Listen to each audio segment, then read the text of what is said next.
First of all, I'd like to thank the Mountaineer Nation. I was looking at the box score, 10,693 on a family day on a Saturday afternoon, a couple days before Christmas. It's great to feel that support. We haven't given them a lot to hang on to, but they back us, continuously back us, and shout out to our fans for showing up and helping us get that win. That we feed off that energy. So, we'll be back here for conference play, and the students will be back, and I'm excited to get that place rocking again. After the game, met with the guys, and the first thing I said is, everybody gave them a standing ovation. We finally out-rebounded someone.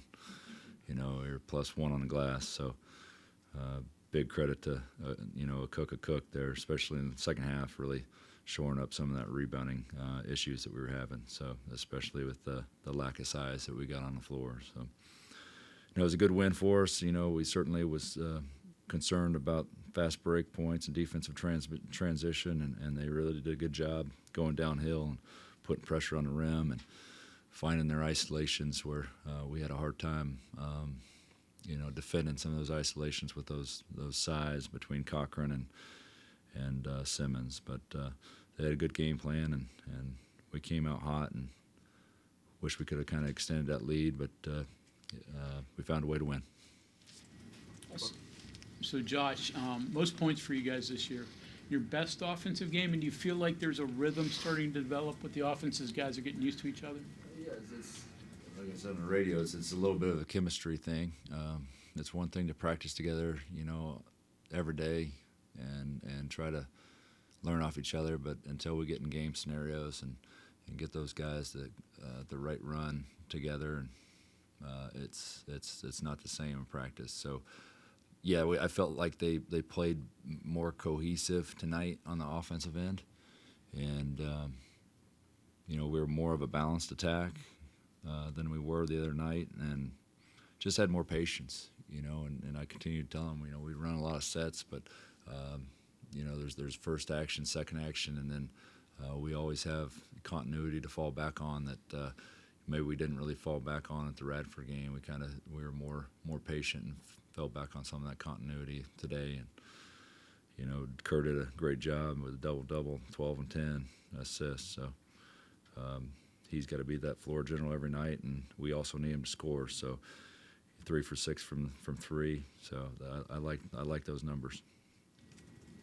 Does it take a while for players, again, game scenario, to get used to Kerr's passing? Because obviously he throws some stuff that nobody else had been doing. So does it take a while? Kerr's really good at understanding, we say KYP in basketball, know your personnel. That doesn't necessarily mean just the opponent. That means, your own guys. And he's really learning where he can deliver the ball to certain guys. Jesse he's more of a lob threat. He's throwing it up, and other guys might need a softer bounce pass. And Kerr's really good when we talk about, I think Quinn called him a magician in that way. He isn't a magician in terms of putting the ball where guys can handle it. But, he's only was going game 3 for him. So they're all learning from him, especially game speed. Coach, can you talk about you're working new guys in, but that also sort of means like, Josiah, Kobe, Seth, they're taking on kind of a new role with these new guys coming in. I mean, if you add up those 3 minutes tonight, it equals out to maybe like what one of them played during the first 9 games. It's a change for them. I'm wondering what kind of conversations you've like maybe had with them, because it's more than just working new guys in. You've got to work the other end as well. Yeah, 100%. And I think my message to them was, we got to figure out everybody's going to have new roles. Not many coaches transition. Sometimes they transition one guy in. I mean, we were transitioning basically 3.5 guys into the rotation. We weren't going to play with a 6-7 man rotation all year. So what we expected for the first 9 games was going to change. And so we talked a lot about, individual roles. Those guys off the bench, when we went flat early in the second half, did a great job of coming in and changing that. And we would have, if they continue to, the pace goes the right way, we continue to roll with, guys off the bench, we're going to keep them in. So they're going to have a huge role in our success moving forward. And as soon as everybody buys into their role 100%, we're going to be a good team. Like I said, it's a challenge of trying to figure out where your place is and what that means to help us be successful. And that's coming. We certainly made a huge step up from the Radford game a few nights ago. That's what kind of came to the front today on Acook was the idea that he's just not a big man. He's a pretty good athlete. He made some neat plays today. Talk about that a little bit and how he attracted you guys. Cook, his biggest strength is on the defensive end. He can really change shots. He can sit down and guard 1 through 5. Like there at the end, I had no problem switching everything with him out on the floor because he can sit down, move his feet, and guard. But when he gets isolated down low against larger guys, his lift is his best defense. Some of the bigger, stronger guys are just going to back him down.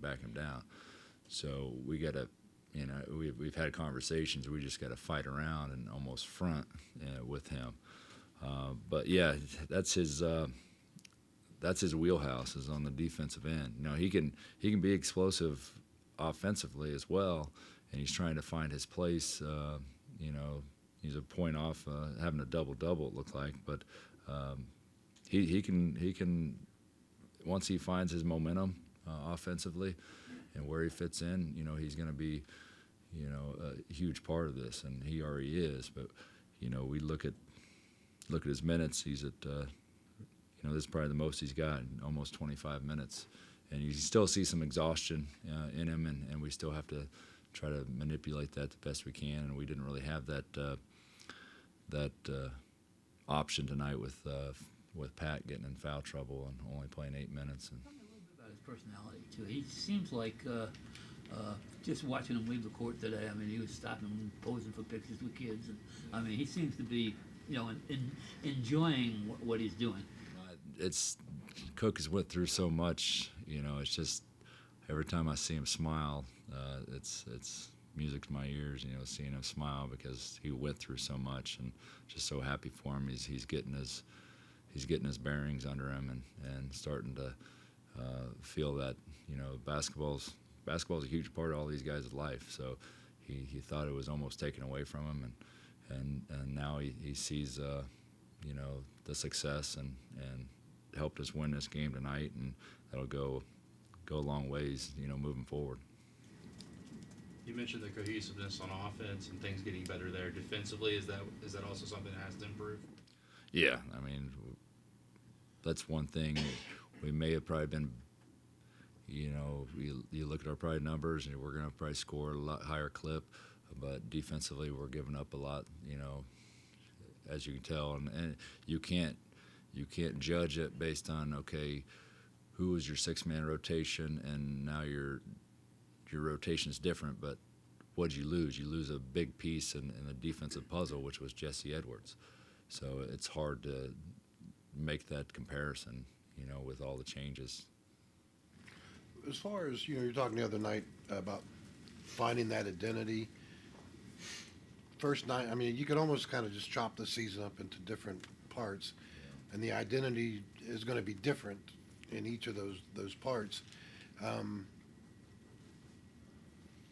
Does that change again, like when Jesse comes back? And I mean, I think it's going to be a more balanced identity. You can probably mix and match what you saw in the first 9 games, which and then the second month you get that little period in the time where we played without Ray. So they haven't all played together. Right. They haven't all played together, and we're a different team without Ray. We're a different team without Kerr. We're a different team without Jesse. But I mean, I've seen it to where they're all playing together. It's kind of a special unit. Now, we don't have the greatest of depth, especially with the forwards. Cook sitting there trying to salvage as many minutes as he can guarding the 5, but he's really truly a 4-man. And Pat really identifies more as a 4-man as well. He doesn't really see himself as a 5, but he's our biggest, strongest guy, so he can go down there and battle. But yeah, we're just it's a ever-changing, evolving identity that we're trying to figure out how to win with each and every night. And the bunch that you have right now, as far as the old saying, letting the horses out of the gate, it seems like that's kind of maybe what you're comfortable with. I mean, Yeah, like I told him late in the first half, going into the last media timeout, I was like, there's 4 or 5 minutes left there. I was like, we're in a bonus, guys. What are we doing? Let's stop taking these shots. And we kept on popping them off, regardless of what I said. And I was like, let's go downhill on them. Let's put pressure on the rim. We got Raekwon, we got Noah. Let's put Kerr in those ball screens, and while they're hard hedging and getting out of there, and make that hockey assist, a 1-2, and then downhill. So, yeah, it's an ever flowing game. What's the schedule over the holidays? And Raekwon, I guess, was already heading out to get quick flight, so. Yeah, this game's always, from a coaching perspective, a hard game, because you can't keep them locked in, and everybody's, sometimes they're 1 foot out the door because they can't wait to see, mom and dad, and I understand that. So I was glad that we scheduled it a 1 o'clock game so those guys can get out, and it's a long season, and it never feels like it ever stops, like even through the summer and everything else. So it's huge for these guys to see some, taste the victory and get 3.5 days off going into Christmas. So they'll be off tomorrow, Christmas, and the 26th, and then we'll come back on the 27th in the afternoon and practice and start getting ready for Ohio State. Coach, for you personally, what will Christmas mean this year with the situation you've been in and circumstances? It's the time with my family is going to be critical. I'm not traveling anywhere, and home is where I lay my head down at night, and my 3 kids and my wife, and just going to be able to sit back and enjoy it and spend time with them, maybe take some of the load of the stress off. It's it's been a big burden, and it's been a big challenge to handle it all. So I'm gonna put basketball away for a couple of days and really spend some time with them. Chance to reset a little bit. Yeah. The walls. Teddy bouncing off the walls. Yeah, Teddy doesn't know when we win or lose. Teddy's he stays pretty even keel, so he gives me that energy, that new life each and every day when I walk in the door. So, Coach, thank you.